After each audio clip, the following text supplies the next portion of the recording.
Assalamualaikum warahmatullahi wabarakatuh. Pada video kali ini saya akan menjelaskan mengenai mini project UTS yang dilaksanakan oleh mata kuliah perancangan cloud computing, yang dimana di project ini ditugaskan untuk mahasiswa membuat suatu server pada cloud yang menggunakan content management system (CMS) menggunakan WordPress. Lalu mahasiswa juga membutuhkan database dengan menggunakan MySQL, lalu memanfaatkan fitur-fitur pada AWS agar tidak perlu menggunakan sama sekali. Oke, setelah tugasnya diterapkan, lalu dengan beberapa langkah tahapan pekerjaan, saya menghasilkan website seperti demikian. Ini menggunakan IP address seperti ini. Lalu ini menggunakan DNS server.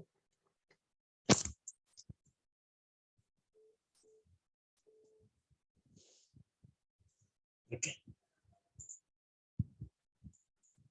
Tahapan-tahapan pekerjaannya yaitu pertama kita membuat sebuah instance yang dimana instance tersebut mengandung sebuah database dan yang dimana database tersebut dapat kita menggunakan sebagai WordPress, yaitu sebagai MySQL.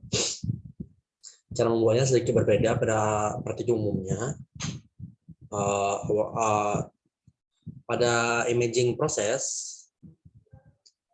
saya memilih Ubuntu 18.04 LTS, yang dimana versi ini versi yang lebih stabil.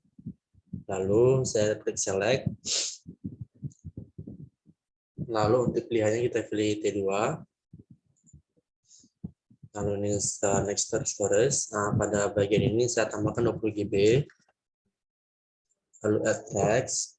Lalu configure security. Nah, pada bagian ini pada bagusnya kita menambahkan security group baru berdasarkan WordPress kita, seperti server WordPress SSG kita bisa buat sama atas bawah. Lalu kita dapat menambahkan role baru, yaitu dengan pilihan HTTP, lalu source-nya anywhere. Review launch. Lalu sebagai penyelesaiannya.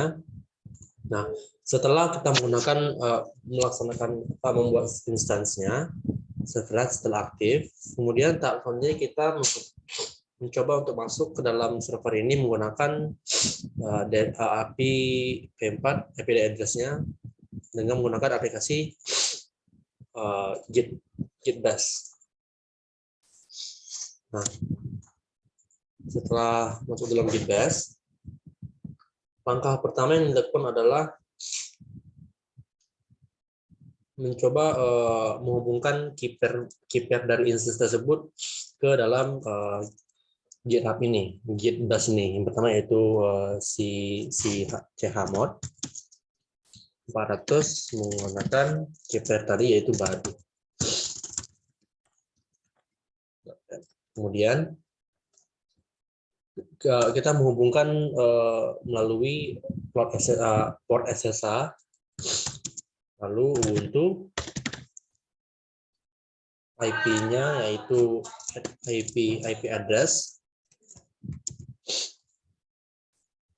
lalu -i, kemudian menggunakan key-pair baru.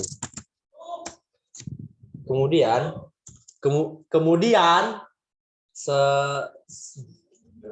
kami melakukan update pada download terminal ini menggunakan sudo apt install update.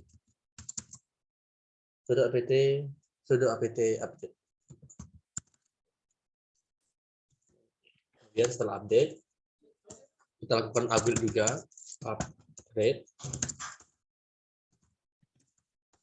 upgrade untuk menginstal sudah update yang sudah kita upload tadi.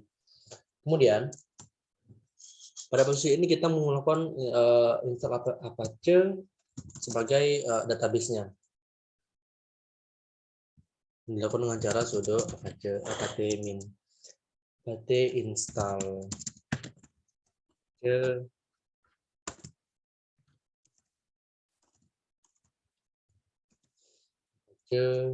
kedua.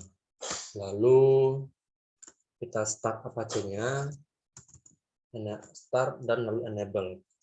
Lalu untuk database servernya kita menggunakan Maria dengan cara sudo apt install MariaDB server, lalu MariaDB client sebagai kliennya.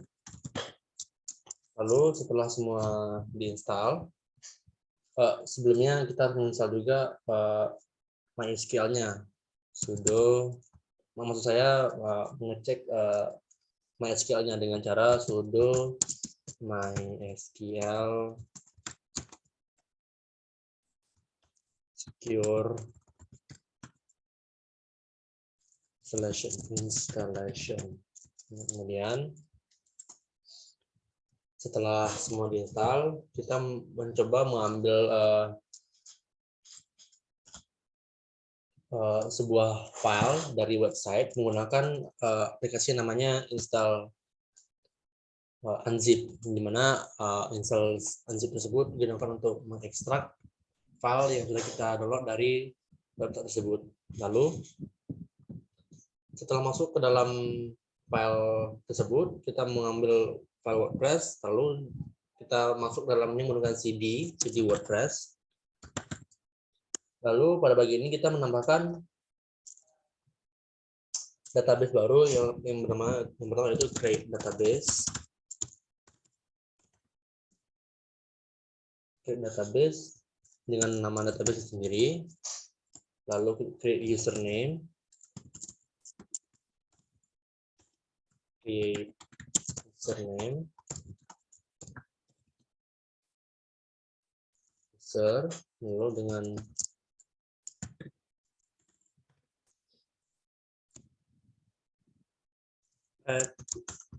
persen.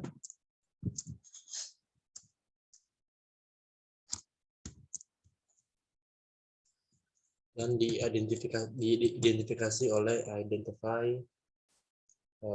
dengan password define by password.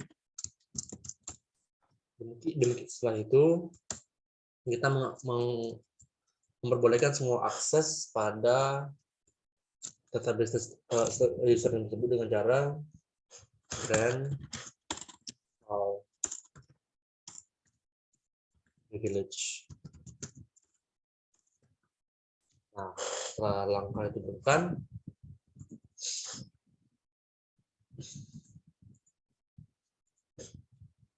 kita kembali ke setelah melakukan sebuah langkah tersebut, kita kembali ke halaman utama WordPress. Setelah terlogout, setelah kita install WordPress-nya dengan database nama sesuai dengan database kita buat, lalu username kita buat, lalu lanjut instalasi, lalu kita masuk ke halaman ini.